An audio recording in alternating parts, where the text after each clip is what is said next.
Doa selesai. Ucapan salam. Assalamualaikum warahmatullahi wabarakatuh. Waalaikumsalam warahmatullahi wabarakatuh. Selamat pagi.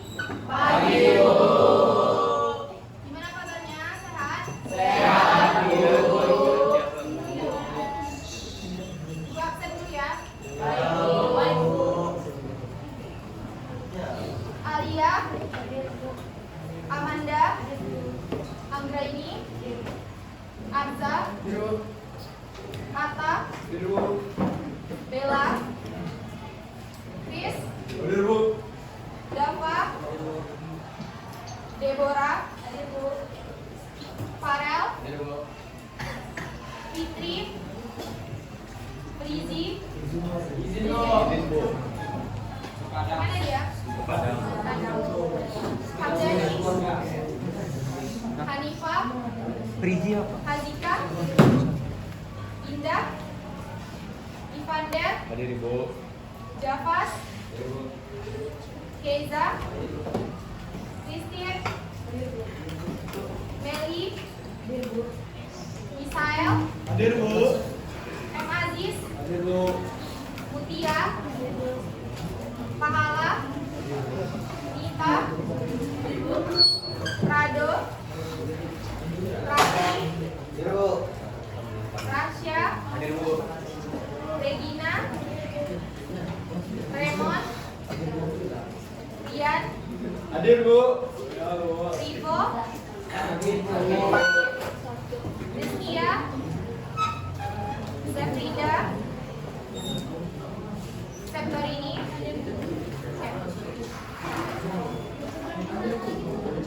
oh, Steven. Oh ya, bentar ya. Dah, minggu lalu kita belajar tentang apa? Ulangan teks eksplanasi ya. Nah, jadi materi kita tentang teks eksplanasi udah habis. Jadi sekarang kita masuk materi baru, itu materi ceramah. Dah, buka LKS-nya tentang teks ceramah.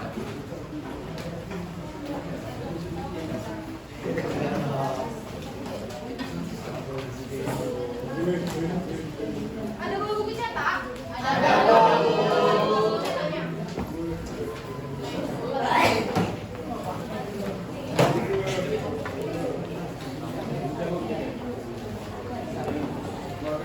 Cek.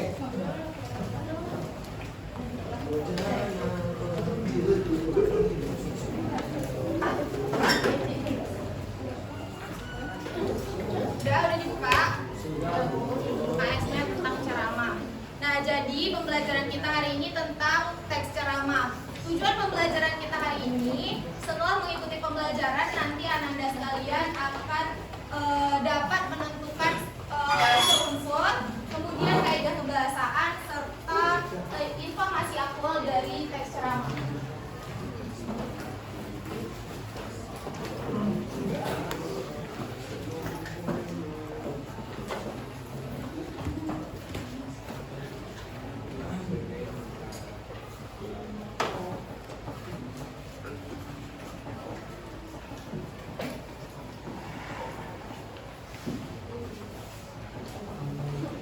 Baca dulu sebentar materi ceramahnya selagi disiapkan info.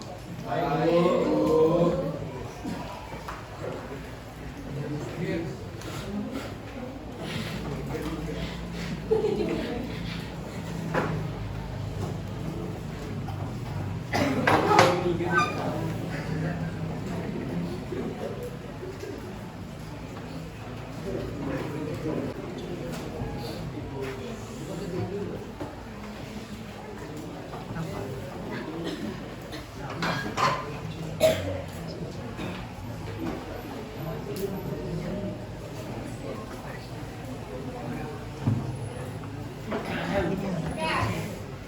Nampak sampai belakang? PPT.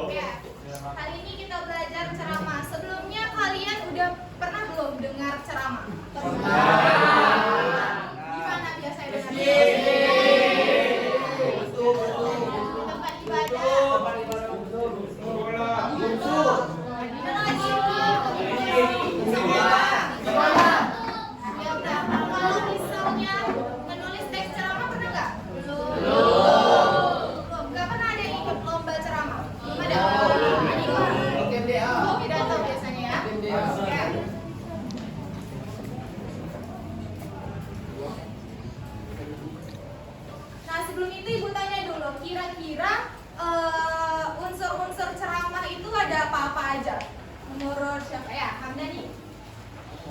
Unsur-unsur ceramah yang penting dalam ceramah. Penceramah, ya. Pemula sama materi. Ah ya, benar. Tepuk tangan dulu tuh.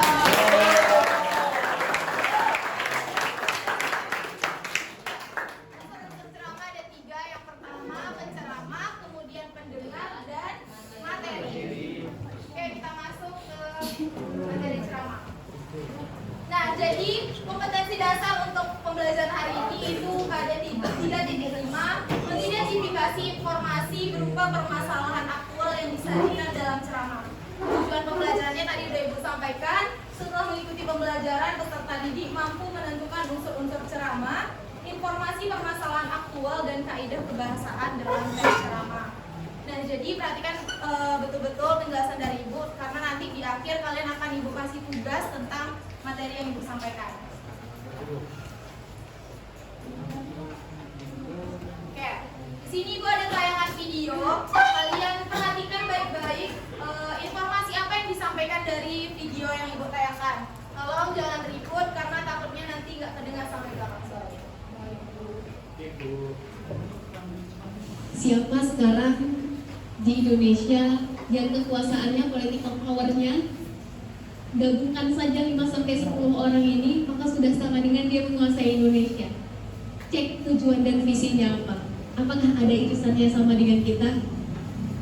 Maka bicara tentang masa depan, bicara tentang ini semua, maka sama dengan kita bicara tentang anak muda. Bicara tentang anak muda di Indonesia, maka kita tak mungkin lepas dari yang namanya muslim-muslimah, karena kita yang paling banyak. Mari kita jadikan ini sebagai peluang ke depan. Kita lihat peluang, kita persiapkan dari sekarang. Yang jelas jangan salahkan hoax terlalu banyak di sosial media kalau kita anak muda tak melakukan apa-apa untuk membuat konten positif inspiratif, menekan mundur angka hoax tadi. Jangan salahkan yang menjadi trending di YouTube adalah konten-konten anfaedah. Kalau kita anak muda tak melakukan apa-apa, membuat konten positif lebih berfaedah, menekan mundur konten anfaedah tadi. Jangan salahkan kondisi Indonesia, negara, agama dalam 5, 10, 15 tahun ke depan ternyata tidak sesuai dengan apa yang kita harapkan. Yang duduk di kursi-kursi pengambil kebijakan ternyata tidak sesuai visi dan tujuan hidupnya dengan teman-teman. Kalau dari sekarang, anak mudanya, khususnya yang hadir di ruangan ini, tak melakukan persiapan apa-apa untuk sampai pada titik itu, maka mari kita melakukan persiapan. Miracle, jelas, semua yang ada di dalam Islam adalah miracle. Pertanyaannya sejauh apa kita mau menarik value-nya, kita terapkan. Jangan terjebak lagi dengan eksklusivitas teman-teman. Jangan mau jadi anak muda yang eksklusif. Hanya berpikir tentang diri sendiri. Saya 5 tahun lagi seperti apa, saya lulus kuliah nanti bagaimana, bekerja di mana, nanti saya sukses atau tidak, gaji saya berapa, saya. Sudah tidak zaman lagi teman-teman. Ganti dengan kata kita. Allah juga bilang di dalam Al-Quran, Innallaha la yughayyiru ma biqaumin hatta yughayyiru ma bi anfusihim. Mulainya dari diri sendiri, akhirnya adalah kaum, komunal, banyak orang, banyak pihak yang terlibat. Kalau mulainya dari diri sendiri, hasilnya juga hanya diri sendiri yang merasakan, maka berarti ada formulasi yang salah. Mulainya dari diri sendiri, impact-nya adalah untuk orang banyak. Itu adalah salah satu value yang diajarkan Islam. Mari kita lihat, selama ini kita bergerak hanya untuk diri sendiri atau menuju ke kebermanfaatan banyak orang. Yang jelas, dunia bukan hanya mencatat orang yang kaya, teman-teman. Dunia juga bukan hanya mencatat mereka yang paras, yang ganteng, tampan, atau wajahnya cantik. Dunia juga mencatat orang yang bisa memberikan kebermanfaatan paling banyak untuk orang lain, impact. Dan dunia lebih senang mencatat orang seperti ini. Orang tidak akan peduli teman-teman 5 tahun lagi sukses atau tidak, gaji teman-teman berapa, duduk di kursi apa, akan ada yang peduli. Yang orang lain mau peduli adalah apakah kehadiran kita bisa memberikan impact kepada mereka. Maka melihat masa depan, mari kita breakdown. Apa persiapan kita sekarang? Apa yang kita ingin lihat? Setelah ditargetkan, breakdown dulu. Lihat berapa waktu yang kita punya, apa kelebihan, kekurangan, tantangan, dan peluang. Analisa pakai analisis SWOT. Kemudian mulai cari kontrol sosial, cari komunitas, cari mentor. Yang jelas Raja Wali dan Bebek tak akan mungkin berjalan bersama. Tak akan mungkin. Mindsetnya beda, pola pikirnya beda, habitnya beda, karakternya beda. Raja Wali kalau sudah melihat bangsa, dia akan fokus Momentum datang, dia turun ke bawah, tangkap. Kalau nggak dapat, akan meleset tapi sedikit saja. Kalau bebek, kemana-mana mengekor. Mau dapat bebek, tangkap bebek paling terakhir, sama dengan kita sudah dekat dengan komunitas bebek. Ini adalah dua komunitas yang tak mungkin bersama. Pilih komunitas teman-teman. Yang terakhir, cari mentornya. Seorang sukses pernah berkata, kurcaci yang berdiri di pundak raksasa bisa melihat lebih banyak, bisa melihat lebih lebar, bisa melihat lebih luas. Kita kurcaci itu, teman-teman. Cari raksasanya. Kurcaci yang berdiri di atas pundak raksasa bisa melihat perspektif lebih banyak dan lebih luas dibandingkan raksasa itu sendiri. Banyak orang ngomong generasi milenial sudah selesai. Generasi milenial itu adalah yang lahir tahun 80 sampai 2000. 2001 ke sini namanya sudah generasi Z, generasi Alpha.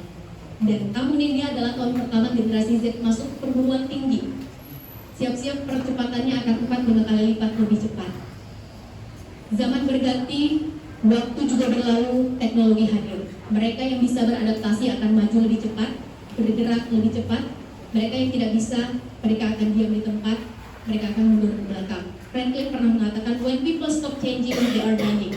Ketika manusia berhenti berubah ke arah yang lebih baik, maka mereka akan mati, diam di tempat, mundur ke belakang. Pertanyaannya adalah, apa yang membuat ratusan pasang mata yang hadir di sini berbeda dengan teman-teman 5 tahun yang lalu? Apa yang membuat teman-teman hari ini di Palu berbeda dengan teman-teman 5 tahun yang akan datang? Pastikan kita berubah, tentu berubah ke arah yang lebih baik. Kalau enggak, berarti kita termasuk mereka yang diam di tempat, mati. Kita yang termasuk melakukan hal yang sama berulang-ulang tapi berharap hasil yang berbeda. Saya ingin tutup sesi pertanyaan ini dengan satu saja. Kalau hanya ada 100 orang anak muda, muslim-muslimah saat ini di kota Palu yang menginginkan ada perubahan ke arah yang lebih baik dan mengambil sedikit kontribusi di dalamnya, maka pastikan kita masuk dalam 100 orang itu. Kalau hanya ada 10 orang anak muda muslim-muslimah saat ini di Palu yang ingin ada perubahan ke arah yang lebih baik dan mengambil sedikit kontribusi di dalamnya, maka pastikan kita masuk dalam 10 orang itu. Dan kalau hanya ada 1 orang anak muda, entah itu muslim, entah itu muslimah, di kota Palu yang menginginkan ada perubahan ke arah yang lebih baik dan mengambil sedikit kontribusi di dalamnya, maka pastikan kita adalah orangnya, karena kita lah agen perubahan itu. Terima kasih. Udah jelas informasinya? Jelas? Nah, jadi informasi apa yang kalian dapatkan dari video yang Ibu tayangkan tadi? Coba Bella bisa? Oke. Jadi pemuda-pemuda Gen Z itu adalah unsur utama dalam masa depan. Cukup? Oke. Tepuk tangan dulu untuk Bella. Coba lagi yang bisa? Keisha. Keisha coba, apa informasi yang Keisha bisa ambil dari video yang kita tayangkan? Buatkan suaranya.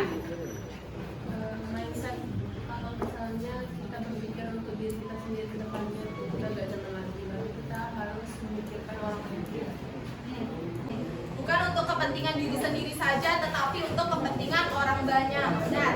Nah, dari video yang Ibu tayangkan tadi, kira-kira menurut Ananda apakah itu video ceramah atau video pidato ataukah video khutbah?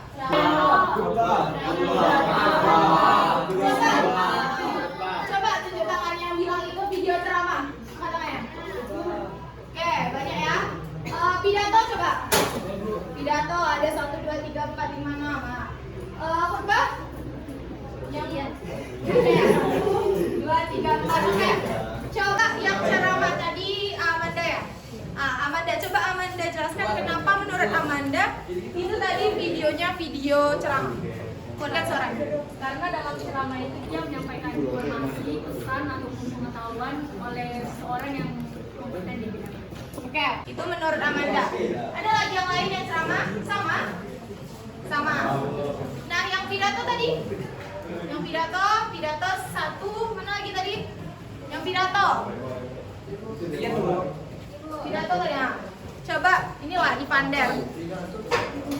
Menurut Ivander video tadi kenapa itu videonya video pidato? Karena saat dia menyampaikan sebuah pidato tersebut dia bersifat persuasif. Gagasannya tuh dia menyampaikan secara persuasif. Oke. Mengajak. Berarti dia mengajak. Oke, kenapa menurut Imanda tadi? Karena videonya bersifat persuasif tuh, mengajak. Yang khutbah? Mana yang khutbah? Khutbah angkat tangannya. Ya, Milan. Presiden. Coba, menurut kamu apa tadi? Kenapa kamu bisa berpikir kalau itu videonya khutbah? Karena yang kita kayak menjelaskan dari Al-Quran itu. Karena kan kalau khutbah kan biasanya tentang agama. Oh ya, karena berisi tentang informasi agama ya.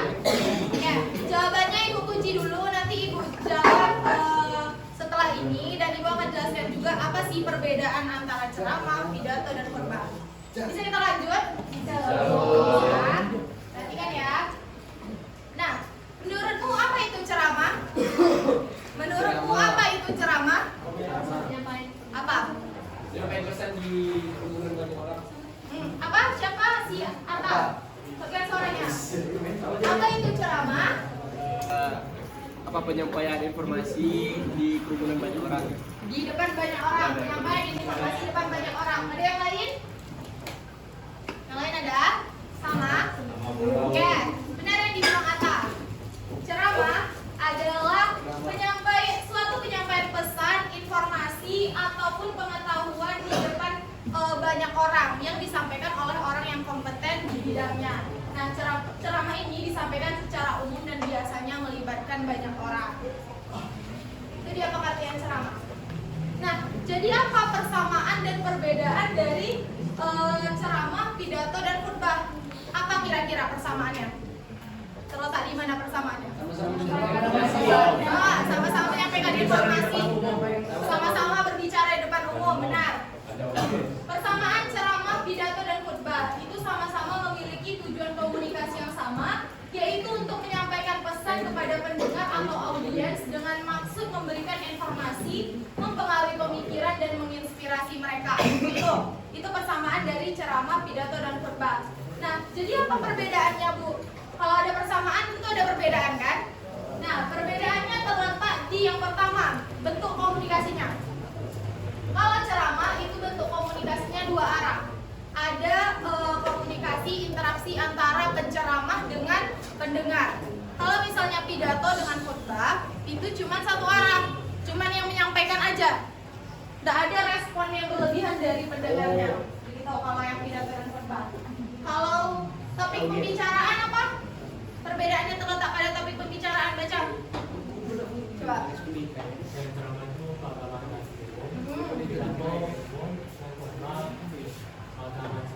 Oke, nah kalau ceramah itu dia tentang keagamaan dan umum. Topik pembicaraannya bisa tentang keagamaan dan umum. Kalau misalnya yang pidato itu cuma tentang umum aja. Sedangkan khutbah itu tentang keagamaan. Jadi video yang tadi Ibu tayangkan itu termasuk video ceramah. Mengapa? Karena materinya itu tentang keagamaan dan umum. Ya, kamu ceramah. Lanjut. Perbedaannya terletak lagi di adanya interaksi sejalan dengan bentuk komunikasi. Itu kalau ceramah itu ada interaksinya, kalau pidato dan khutbah itu tidak. Kemudian terletak pada pendengar. Kalau pendengar ceramah itu kalangan umum, sama dengan pidato, kalangan umum. Kalau misalnya khutbah itu hanya kalangan agama tertentu. Kalau misalnya di masjid berarti kalangan agama Islam. Kalau misalnya di gereja berarti kalangan umat Kristen. Kalau di gereja ada kan khutbah? Ada. Kemudian selanjutnya terletak pada tempat. Kalau tempat ceramah dan pidato itu bebas, tergantung kebutuhannya. Biasanya kita lihat ceramah di mana? Di masjid tadi kan? Di masjid. Bisa di lapangan kayak Di HP.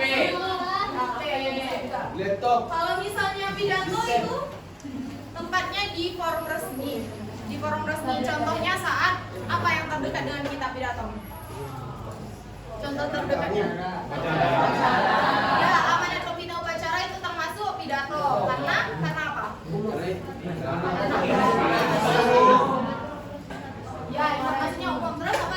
Ya, suara.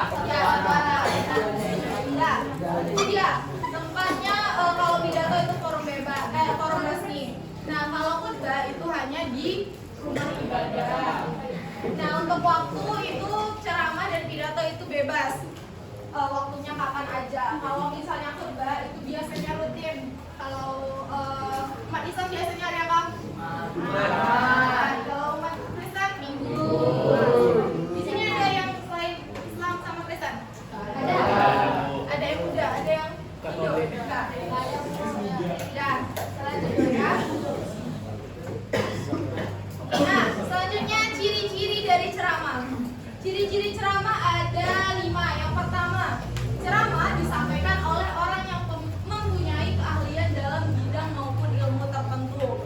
Jadi orang yang berceramah itu nggak bisa sembarangan orang. Kalau misalnya kita mau berceramah bisa, tetapi kita harus menguasai dulu ilmu atau materi yang akan kita sampaikan. Karena tadi ceramah itu memang bersifat persuasif, dia mengajak. Jadi kalau misalnya kita menyampaikan informasi yang salah, pendengar kita bisa salah menyimak apa yang kita sampaikan.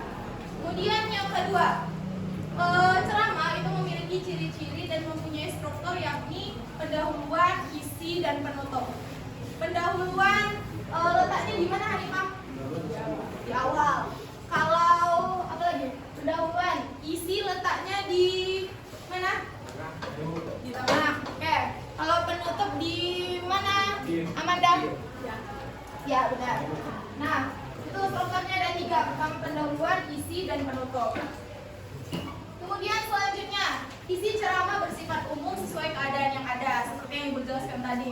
Yang keempat, isi ceramah wajib objektif, jelas, dan benar. Apa itu objektif? Objektif apa? Ya, sesuai, benar.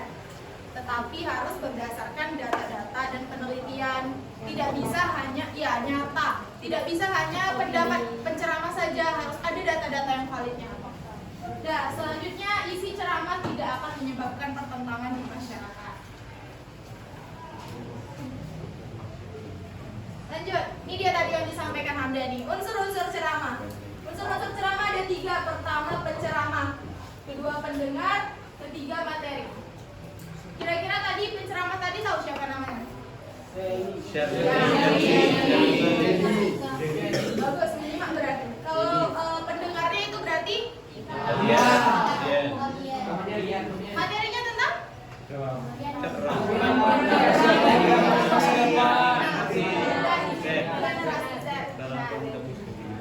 Sampai sini ada yang mau bertanya? Paham? Paham? Sampai sini paham? Lanjut ya. Kemudian tujuan dari ceramah. Yang pertama, informatif. Memberi informasi. Siapa tuh yang bicara? Informatif. Siapa? Nah, setelah informatif apa? Memberi informasi. Memberikan informasi. Berarti tujuan pertama memberikan informasi kepada pendengar.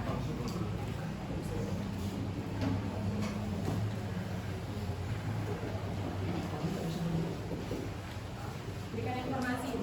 Kemudian persuasif.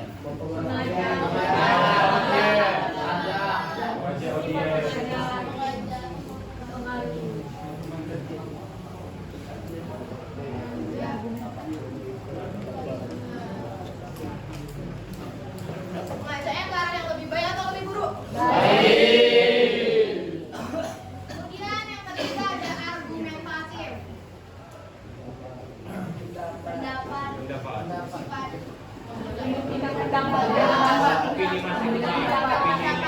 Pendapat dengan tujuan apa? Kalau ada pendapat-pendapat nih, berarti usahanya untuk meyakinkan pembaca, pendengar, meyakinkan pendengar.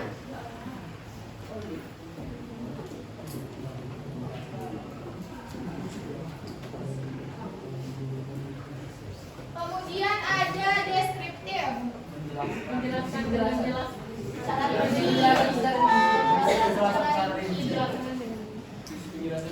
Menjelaskan atau menggambarkan. Menggambarkan akan sesuatu hal.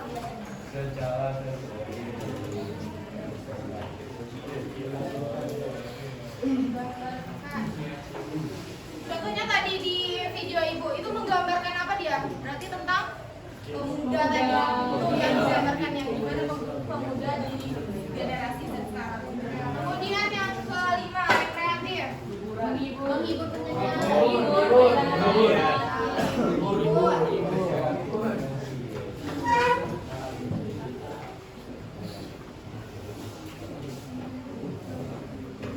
Kemudian yang terakhir naratif. Naratif apa nak? Ceritakan cerita.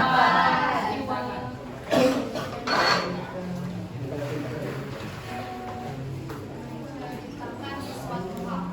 Itu dia tujuan dari cara teks ceramah. Yang pertama informatif, persuasif, argumentatif, deskriptif, rekreatif, dan naratif.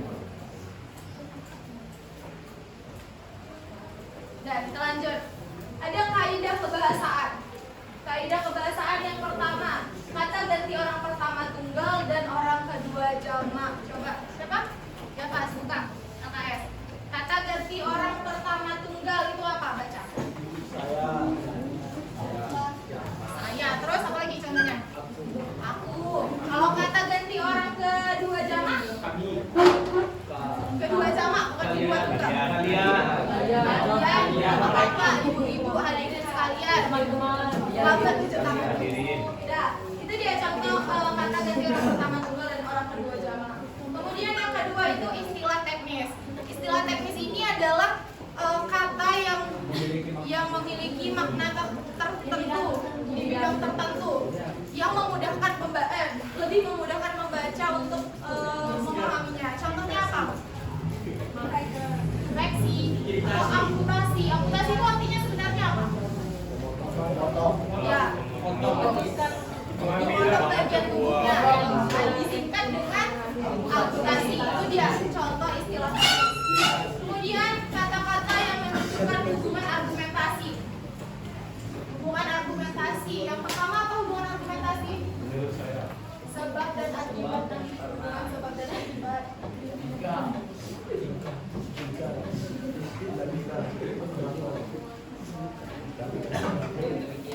Contohnya, katanya terus maka sebab dan sebagainya. Ya, kemudian hubungan temporal. Apa temporal, Chris? Temporal apa? Sebelum itu. Bukan, temporal itu apa ya? Lampu, contohnya apa? Kemudian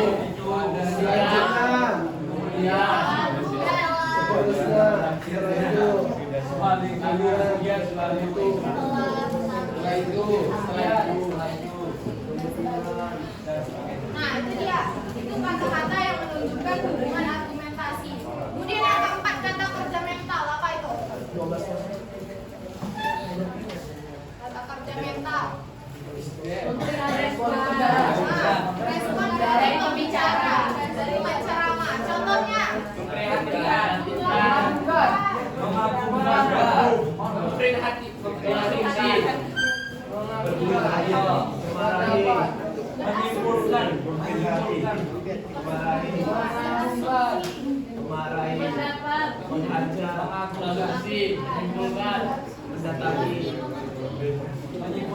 Perhatikan dan sebagainya. Nah, banyak lagi contoh yang lainnya. Nah, terakhir itu kata-kata persuasif, kata-kata mengajak. Contohnya?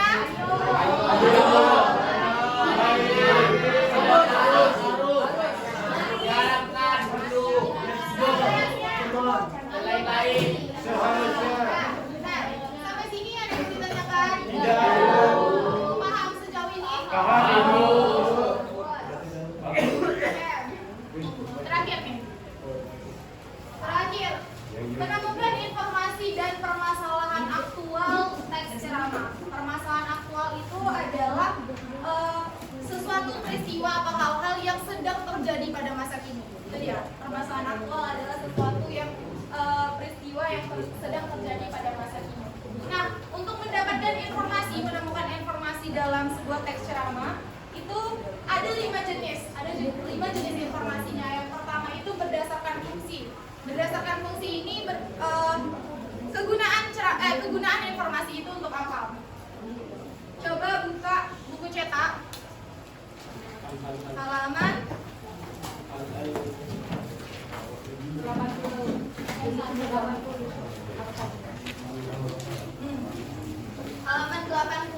Coba Rado baca yang jenis informasi lagi hilang suaranya. Oke. Jampas lah. Halaman 81. Baca jenis informasi berdasarkan fungsi. Jenis informasi dapat dikategorikan sebagai berikut. Yang pertama, informasi berdasarkan fungsi, yaitu informasi yang bergantung pada materi dan juga kegunaan informasi. Dan termasuk informasi jenis ini adalah informasi yang menambah pengetahuan, informasi yang mengajari pembaca atau informasi edukatif, dan informasi yang hanya menyenangkan pembaca yang bersifat fiksional atau khayalan. Informasi yang menambah pengetahuan, misalnya tulisan tentang pergantian kurikulum. Informasi edukatif, misalnya tulisan tentang teknik belajar yang jitu. Selanjutnya, informasi yang menyenangkan, misalnya cerita pendek, karikatur, dan komik. Itu jenis informasi berdasarkan fungsi.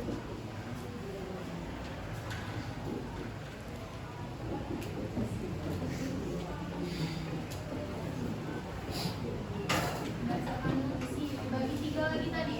Yang pertama itu informasi berguna untuk memberikan pengetahuan.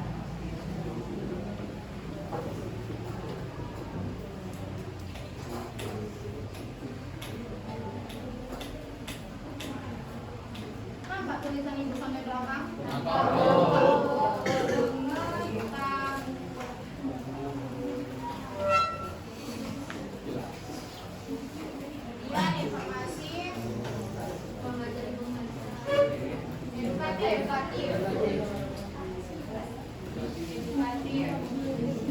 Terakhir, menyenangkan pembaca.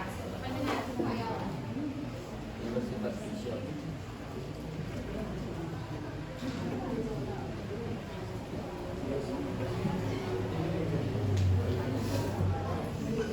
Oke, ya itu jenis informasi berdasarkan fungsi. Kemudian yang kedua, informasi berdasarkan format penyajian. Coba Ajis, coba baca halaman 81 yang nomor 2. Buatkan suaranya ya. Yang nomor 2. Informasi berdasarkan format penyajian, yaitu informasi berdasarkan bentuk penyajian informasinya. Di media massa dikenal sebagai bentuk penyajian, yaitu dalam bentuk tulisan, foto, kartun, ataupun karikatur. Dalam bentuk tulisan dikenal bentuk berita, artikel, karangan khas, resensi, kolom, dan karya fiksi. Jadi yang berdasarkan format penyajian itu berdasarkan di mana kita dapatkan informasinya. Itu ada bisa di media massa. Di media massa contohnya apa? Dalam bentuk video, di YouTube kan, foto, kemudian kartun. Itu kalau media massa. Kalau misalnya tulisan, Koran, majalah. berarti media massa dan tulisan. Kemudian yang ketiga itu berdasarkan lokasi peristiwa. Lokasi peristiwa berarti bisa di daerah, bisa di nasional ataupun di mancanegara. Kemudian yang keempat berdasarkan bidang kehidupan. Apa aja bidang kehidupan? Bidang pendidikan, olahraga, Sosial, budaya. Kemudian yang kelima berdasarkan bidang kepentingan. Coba kita baca nomor 5. Buatkan suaranya. Yaitu dapat dibedakan menjadi 4 jenis, yaitu sebagai berikut. Informasi yang menyangkut keselamatan atau kelangsungan hidup pembaca. Kedua, informasi yang menyangkut perubahan dan berpengaruh pada kehidupan pembaca. 3, informasi tentang cara atau kiat baru dan praktis bagi pembaca untuk meningkatkan kualitas hidupnya. 4, informasi tentang peluang bagi pembaca untuk memperoleh sesuatu. Oke, nah yang kelima itu berdasarkan bidang kepentingan. Yang pertama menyangkut keselamatan atau berpengaruh pada kehidupan pembaca. Kemudian informasi tentang cara atau kiat baru dan praktis bagi pembaca, dan terakhir informasi tentang peluang bagi pembaca untuk memperoleh sesuatu. Dah, ada yang mau ditanyakan sebelum ibu kasih tugas? Paham? Paham, Bu. Yakin? Yakin, Bu. Berapa persen? 100 ya? Oke, 100. Dah, sekarang keluarkan HP-nya. Semua punya HP kan? Keluarkan HP, atau kalau misalnya mau pakai laptop juga nggak apa-apa.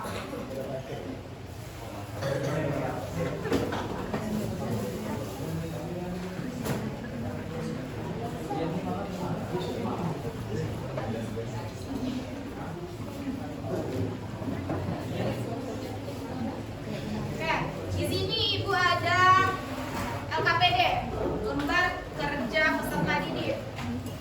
Nah, ini tolong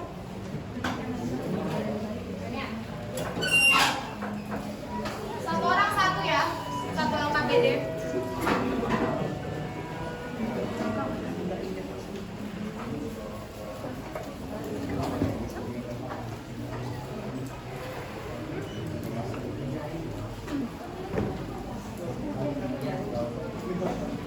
Nah, sambil ada dibagikan, kalian perhatikan Ibu dulu. Ini ada 2 soal. Di depannya ada teks yang tadi dari video yang Ibu tayangkan tadi. Ini teksnya tentang peran pemuda Muslim di generasi Z. Kalian tulis nama dan kelas kalian di sini, kerjakannya langsung di sini. Kemudian yang pertama, tugasnya tentukanlah unsur-unsur ceramah tersebut. Tadi udah kita bahas sedikit kan, siapa penceramahnya, kemudian siapa pendengarnya, dan apa materinya. Kemudian yang kedua, tuliskan kaidah-kaidah kebahasaan beserta contohnya yang terdapat dalam teks tersebut. Paham tugasnya itu? Paham. Yang ketiga, itu tuliskan. Ya? Udah dapat semua? Tapi belum.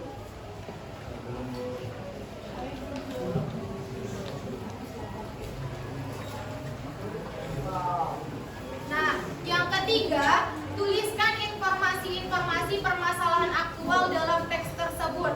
Kemudian, buatlah informasi-informasi tersebut menjadi sebuah mind mapping dengan menggunakan aplikasi Canva. Ada aplikasi Canva semuanya? Nah, mind mapping tahu, nak? Ya, mind mapping. Ya, kayak gini, peta konsep. Mind mapping itu bentuknya kayak peta konsep. Jadi, pertama kalian tuliskan dulu informasi-informasi permasalahan aktualnya. Kemudian baru kalian desain di Canva. Nah, untuk tugasnya itu dikumpul hari ini. Jadi harus dikerjakan selesai hari ini. Oke? Nanti yang Canva-nya kirimkan ke Ibu lewat file. Paham? Paham sampai sini? Oke, silakan dikerjakan. Kalau ada yang mau ditanyakan.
Udah kan? Ibu lupa lah.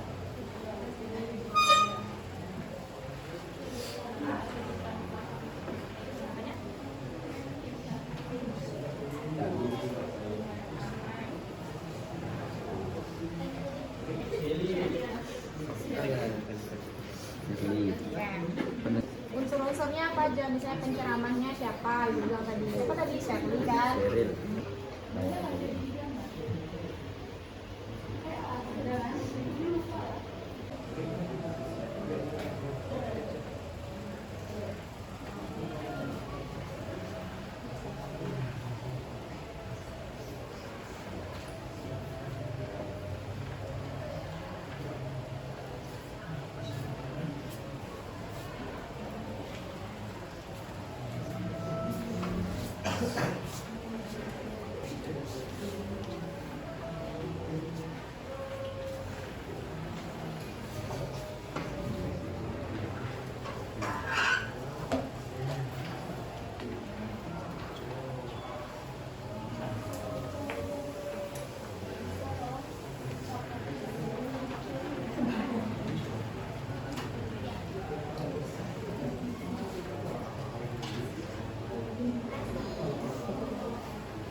Yang di kertasnya kerjakan juga ya.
Udah, yang udah selesai silakan kumpulkan. Kumpulkan teksnya, cepat. Cepat kumpulkan.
Udah semua?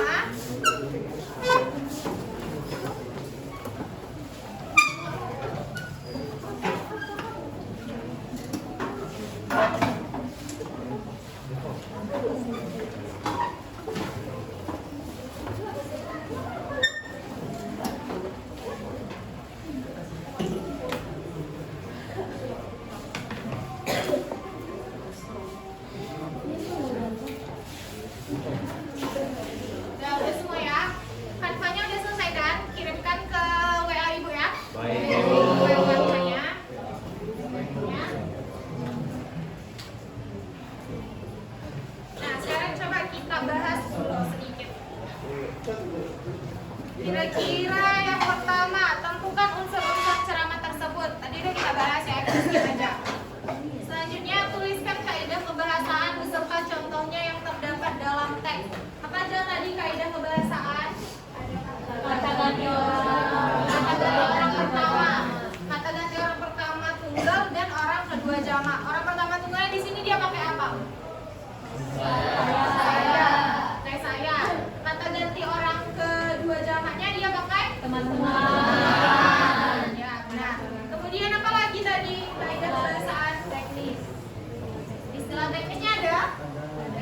Ada apa tadi dapatnya? Hoax. Ya, benar. Hoax. Tuh. Breakdown. Apa?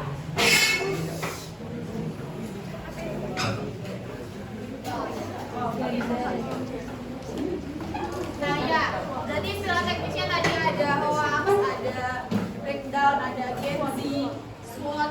Nah, itu istilah teknis. Kemudian apa lagi kaidah bahasanya? Menunjukkan hubungan argumentasi. Argumentasinya apa di sini? Oleh karena itu, terus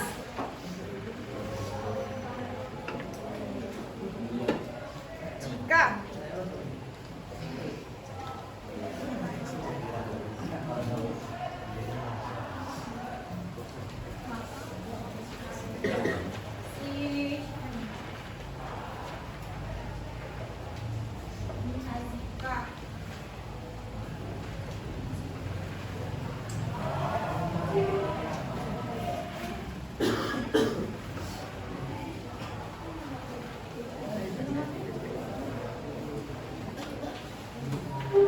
nah, oke.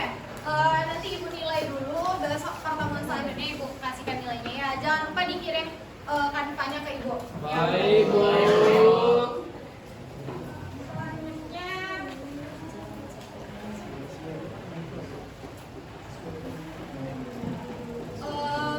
jadi kesimpulan pembelajaran kita hari ini siapa yang bisa nyimpulkan?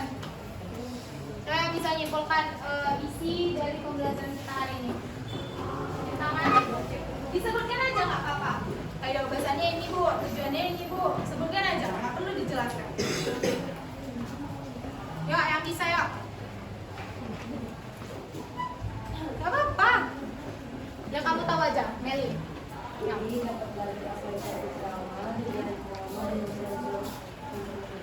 ya, jadi kesimpulannya kalau dari Meli kita dapat mengetahui Bu unsur-unsur ceramah, tujuan ceramah dan apa apa Tri? Arti ceramah. Arti ceramah, apa itu ceramah? Oke, yang lain? Keisha. Kan suaranya Keisha. Jadi kesimpulan pembelajaran hari ini adalah ceramah adalah suatu hal yang disampaikan oleh orang yang berkompeten di bidangnya kepada khalayak ramai. Unsur-unsur pada ceramah ini ada 3. Yang pertama itu penceramah, pendengar, dan materi. Terus ada juga kaidah kebahasaan pada ceramah. Yang pertama itu menggunakan kata-kata yang dilarang bagi orang. Yang kedua itu menggunakan istilah teknis. Yang ketiga menunjukkan kata-kata argumentasi. Lalu menggunakan kata-kata persuasif dan menggunakan kata kerja mental. Oke, udah? Cukup? Oke, ada lagi yang lain? Ada? Tepuk tangan dulu untuk Meli dan Keisha. Ya, jadi yang disampaikan Meli dan Keisha tadi benar. Kesimpulannya, ibu simpulkan lagi ya. Kesimpulan pembelajaran kita hari ini yaitu mengenai ceramah. Yang mana tadi disampaikan Keisha juga, ceramah itu adalah suatu penyampaian pesan, informasi ataupun nasihat kepada khalayak umum untuk memberitahukan informasi tentang suatu hal. Nah, tujuan dari ceramah tadi ada berapa? Ada 6. Yang pertama informatif, kemudian persuasif, argumentatif, deskriptif, rekreatif, dan naratif. Itu tujuan dari teks ceramah. Itu harus kalian ingat ya, nanti kalau kita ulangan ibu akan masukkan ke pasti tujuan dari ceramah. Terus kemudian ada kaidah kebahasaan. Yang pertama menggunakan kata ganti orang, istilah teknis, kemudian kata kerja mental, kemudian argumentasi, dan kata persuasif. Nah, ciri-cirinya tadi apa aja yang ingat? Ciri-cirinya ceramah disampaikan oleh orang yang ahli di bidangnya. Kemudian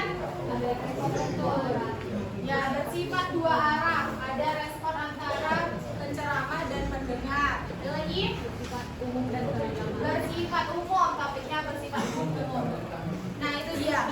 Jadi semoga pembelajaran kita hari ini dapat bermanfaat untuk Ananda semuanya. Dan untuk pertemuan selanjutnya kita akan masuk ke diskusi kelompok. Jadi kalian baca di rumah tentang ceramah, bagaimana membuat sebuah kerangka ceramah. Pahami lagi contoh-contoh ceramah yang ada di YouTube, di Instagram dan sebagainya. Oke?